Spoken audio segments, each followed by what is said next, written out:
بسم اللہ الرحمن الرحیم۔ خیالات انسانی ذہن میں بے ترتیب، بے جان اور بے قابو ہوتے ہیں، اور وہ اس وقت تک انسانی اغراض و مقاصد کے لیے استعمال نہیں کیے جا سکتے جب تک وہ علمی طور پر منظم اور مرتب نہ کر لیے جائیں۔ آپ نے دنیا کے اکثر بڑے لوگوں کے کارنامے پڑھے ہوں گے جنہوں نے زندگی کے متعدد شعبوں میں نہایت اہم اور ممتاز کارنامے انجام دیے۔ ان میں سے اکثر و بیشتر کسی بڑی یونیورسٹی کے چیدہ اساتذہ میں سے نہ تھے، اور نہ انہوں نے علمی دنیا میں کوئی امتیازی حصہ لیا تھا، لیکن اس کے باوجود وہ دنیا میں بہت کامیاب رہے۔ نپولین کے متعلق مشہور ہے کہ وہ دنیا میں زبردست قوت متخیلہ کا مالک تھا۔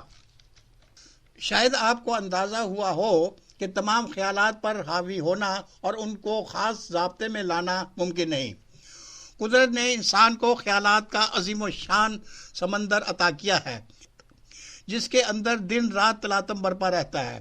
بس ہمیں اس سمندر کو قابو میں کرنا ہے، اور یہ کچھ مشکل نہیں۔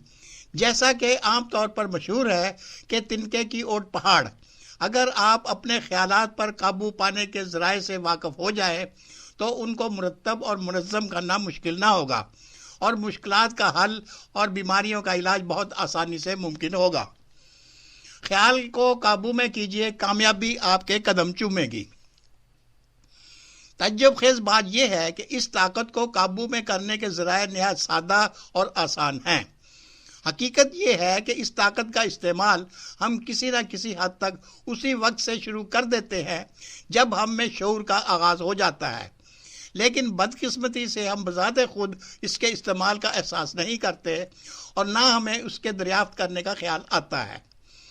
یہی وجہ ہے کہ جس کسی کو غیر شعوری طور پر بچپن سے خیالات کو مرتب کرنے اور قابو میں رکھنے کا ادراک حاصل ہو جاتا ہے، وہ ہر میدان میں کامیابی حاصل کر لیتا ہے۔ جس کے خیالات غلط راستے پر چڑھ جاتے ہیں، وہ خیالات کے عدم اور بے جا استعمال سے ناکام رہتا ہے اور نقصان اٹھاتا ہے۔ اگر آپ ایک خاص کام کرنے کا بیڑا اٹھا لیں، اس یقین کے ساتھ کہ اس میں ضرور کامیابی ہوگی، بشرطے کہ آپ کو یہ خیال ہو جائے اور پیش نظر ایسا نہ ہو جس کا کرنا یا جس کے متعلق تدابیر کرنا آپ کے حیلۂ امکان سے باہر ہو، اور آپ کے کسی طریقے سے اس پر قابو نہ پا سکتے ہوں، برخلاف اس کے کہ اگر آپ یہ خیال کر لیں اور اس خیال کو اہمیت بھی دیں کہ آپ دنیا میں کوئی کار نمایاں نہیں کر سکتے، تو یقین جانیے کہ آپ کو ایک کنکر ہٹانے میں بھی اسی قدر مصائب پیش آئیں گے جس قدر کے پیاز کاٹنے میں۔ اکثر دیکھا گیا ہے کہ جو لوگ کمزوری اعصاب کے مرض میں مبتلا ہوتے ہیں، ان کو اکثر یہ خوف رہتا ہے کہ ان میں کام کرنے کی اہلیت نہیں ہے، یا ان کے لیے چند قدم چلنا بھی وبال جان ہے، اور وہ معمولی جسمانی مشقت سے تھک جاتے ہیں۔ اچھے خاصے آدمی کو اگر یہ خیال ہو جائے کہ وہ مہلک مرض میں مبتلا ہے تو واقعی وہ چند ہفتوں میں مبتلا ہو جائے گا۔ جب آدمی پریشان ہوتا ہے تو پھر پے در پے پریشانیاں آتی رہتی ہے۔ محاورہ ہے کہ مصیبت اکیلے نہیں آتی۔ پریشانی کے عالم میں انسان اگر سونے میں ہاتھ ڈالے تو وہ بھی مٹی ہو جاتا ہے۔ اس کی وجہ یہی ہے کہ پریشانی آنے کے بعد آدمی کے خیالات پر مایوسی طاری ہو جاتی ہے، اور اس کے بعد آنے والی اکثر پریشانیاں دراصل اسی مایوسی کی پیداوار ہوتی ہے۔ اس کے برعکس اچھا وقت آتا ہے تو آدمی کو ہر کام میں کامیابی ہوتی ہے۔ یہاں بھی اصل بنیاد خیالات ہیں۔ خیالات اسے یقین دلاتے ہیں کہ وہ کامیاب ہوگا، اور پھر واقعی کامیابی ہوتی ہے۔ ان صورتوں کا جائزہ لیں جن کی مدد سے خیالات کی طلسمی قوت کو قابو میں کر کے آدمی کامیاب ہو سکتا ہے۔ سب سے پہلے یہ سمجھ لیجئے کہ دو چیزوں کا بیک وقت سوچنا ممکن نہیں ہے۔ یعنی یہ تو ممکن ہے کہ انسان کے ذہن میں دو تین خیالات متصل ہوں، لیکن یہ ممکن نہیں وہ خیالات اوپر تلے ہوں۔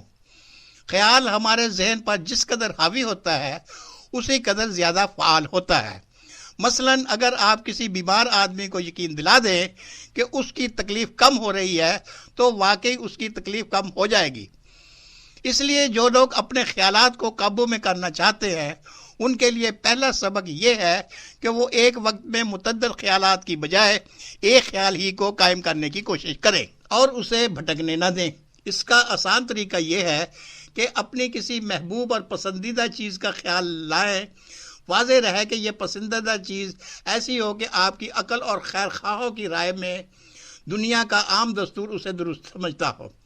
شروع میں آپ کا خیال بھٹکے گا، اس لیے جب خیال بھٹکنے لگے تو کوئی اور غیر چیز کو سوچنے کی بجائے اپنی اسی پسندیدہ چیز کے متعلق کوئی بات سوچئے، یعنی پہلے خیال کے مرکز کو بالکل اوجھل نہ ہونے دیجئے۔ کچھ دنوں کے بعد آپ کا خیال کسی ایک نقطے پر مرکوز ہونے لگے گا۔